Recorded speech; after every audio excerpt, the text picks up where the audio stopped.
વંચિતો શોષિતોના અધિકાર માટે જીવન સમર્પિત કરનાર ડોક્ટર બાબા સાહેબ આંબેડકરનું જીવન સંઘર્ષ અને સાધનાની જીવંત મિસાલ છે.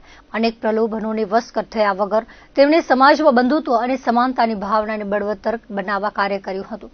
તેઓ મા ભારતીના સાચા સપૂત હતા તેવું રાજ્યમંત્રી ત્રિકમભાઈ છાંગાએ ડોક્ટર આંબેડકરના મહાપરિનિર્વાણ દિનને શ્રદ્ધાંજલિ આપતા જણાવ્યું હતું. આજે અંજાર ખાતે બંધારણના ઘડવૈયા અને સમાજ સુધારક ડોક્ટર આંબેડકર ના મહાપરિનિર્વાણ તિથિની ઉજવણી કરવામાં આવી હતી. દલિતો, વંચિતો અને ગરીબ વર્ગના અધિકારો માટે તેમણે કરેલ સંઘર્ષનું સ્મરણ કરી ભાવાંજલિ અપાઈ હતી.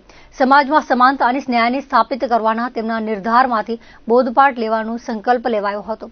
આ પ્રસંગે અંજારના નગરપતિ, તાલુકા ભાજપ પ્રમુખ, શહેર ભાજપ પ્રમુખ, એસડીએમ ઉપરાંત શહેર તાલુકા ભાજપના હોદ્દેદારો, કાર્યકર્તાઓ, નગરસેવકો અને શહેરીજનો મોટી સંખ્યામાં હાજર રહ્યા હતા. સમગ્ર અંજાર શહેર અને તાલુકાની જનતા વતીથી ડોક્ટર બાબા સાહેબ આંબેડકરજીને એમની નિર્વાણ દિન નિમિત્તે સત વંદન કરું.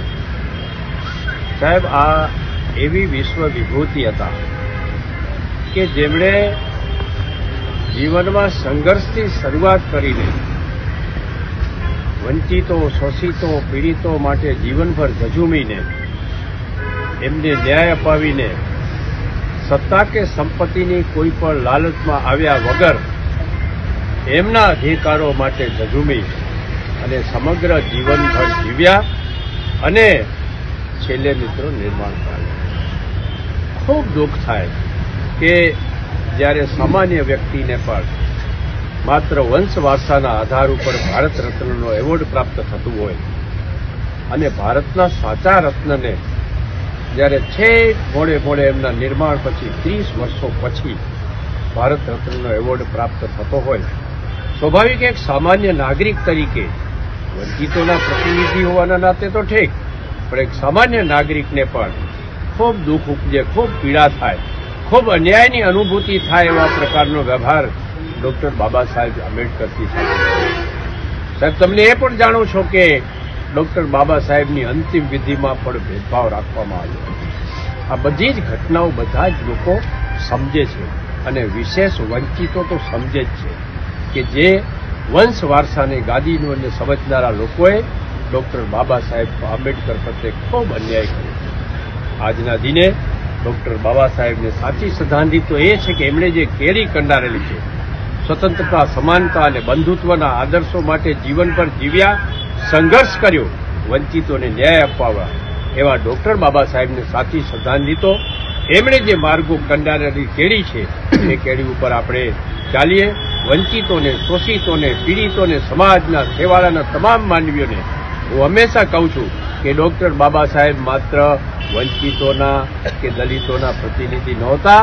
ડોક્ટર બાબા સાહેબ તો જે કોઈ વ્યક્તિ સાથે અન્યાય થતો હતો, જે કોઈ વ્યક્તિને પોતાના અધિકાર પ્રાપ્ત નહોતા થતા એવા તમામ વર્ગ સમૂહના લોકોના પ્રતિનિધિ હતા. કમનસીબે કેટલાક લોકોએ એમને સંકુચિત રીતે અમુક વર્ગના જ પ્રતિનિધિ સુધી સીમિત રાખ્યા હતા. ભારતને આઝાદી મળી ત્યારે કેટલાય લલચામણી લાલચો પણ ડોક્ટર બાબા સાહેબને આપવામાં આવી હતી. મોહમ્મદ અલી ઝીણાએ જે રીતે પાકિસ્તાનનું સર્જન કર્યું એ જ રીતે ડોક્ટર બાબા સાહેબ આંબેડકરને પણ એવા જ પ્રકારની લાલચો આપવામાં આવી હતી. એમણે બહુ મજબૂતાઈથી રાષ્ટ્ર માટે, મા ભારતી માટે અને હિન્દુત્વ પ્રત્યે આદર દર્શાવીને અલગ દલિસ્તાનની માગણીને ફગાવીને ભારત વર્ષના સંગઠન અને ભારત વર્ષની એકતા માટે એમણે પોતાનું યોગદાન આપેલું. એ મહામાનવને સાચી શ્રદ્ધાંજલિ તો એ છે કે આપણે એણે કંડારેલી કેળી ઉપર ચાલીએ. ડોક્ટર બાબા સાહેબ હંમેશા સદીઓ સુધી અમર રહીને આ દેશમાં તમામ લોકોને, વર્ગ સમૂહને હંમેશા માટે દીવાદાનીપૂર્વક બની રહેશે. એમણે આપેલી બંધારણની મહામૂલી ભેટ ક્યારેય વિસરાઈ શકે નહીં અને એ બંધારણના આધાર ઉપર તો સમગ્ર દેશનું આપણું લોકશાહીનો, સંસદીય લોકશાહીની જ્યારે વ્યવસ્થા તંત્ર ચાલે છે ત્યારે ડોક્ટર બાબા સાહેબને હંમેશને માટે આપણે યાદ કરીશું. આજના દિને પણ આપણા સૌ વતીથી, અંજાર નગરજનો, સમગ્ર અંજાર વિસ્તારની જનતા વતીથી ડોક્ટર બાબા સાહેબના ચરણોમાં સત વંદન કરી એને શ્રદ્ધાંજલિ આપી એમણે કંડારેલી કેળી ઉપર ચાલવા માટેના પ્રતિજ્ઞા લઈ વિરમો છું.